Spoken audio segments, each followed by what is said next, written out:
Good morning and welcome to Market Monday for December 23rd, 2024. From the whole team here at Collaborative Wealth, we want to wish you a Merry Christmas and a Happy Hanukkah to all who celebrate.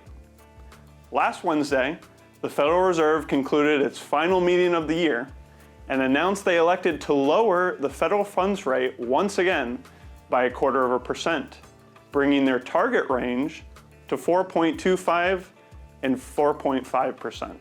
This is the third time the Federal Reserve has cut interest rates this year. Now, one would think financial markets would have cheered at news of an additional interest rate cut. But as it turns out, the Federal Reserve Chair, Jerome Powell, could be the Grinch who stole Christmas. In the press conference after the announcement, Jerome Powell indicated that Fed members feel the path of inflation is uncertain moving forward. In the Fed's summary of economic projections, which they release every 3 months, they projected 2025 personal consumption expenditure inflation to be at 2.5%, higher than their projection in September of 2.1%, and above their desired long-run target of 2%. Paired with their expectations of slightly higher inflation, the Fed also projected 2 more interest rate cuts in 2025.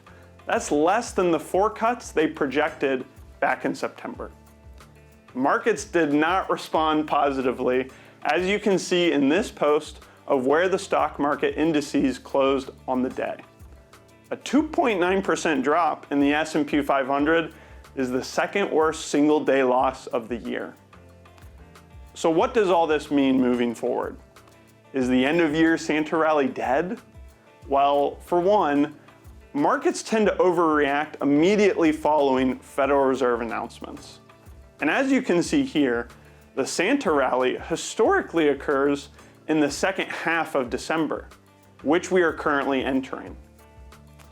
Now, we all know it's been a great year in the stock market, but something that doesn't get as much attention is the dividend yield.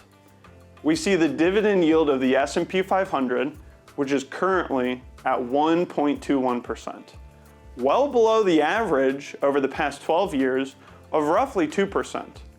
We can attribute this to growth-oriented companies like Nvidia, Tesla, and Amazon, which pay little to no dividends, becoming increasingly larger components of the S&P 500 index. One of the concepts we discuss often here on Market Monday is not only the importance of diversification across asset classes, like stocks and bonds, but diversification within stocks. As you can see here, value companies, which are known for paying large dividends, are the cheapest they have been in 40 years relative to growth companies.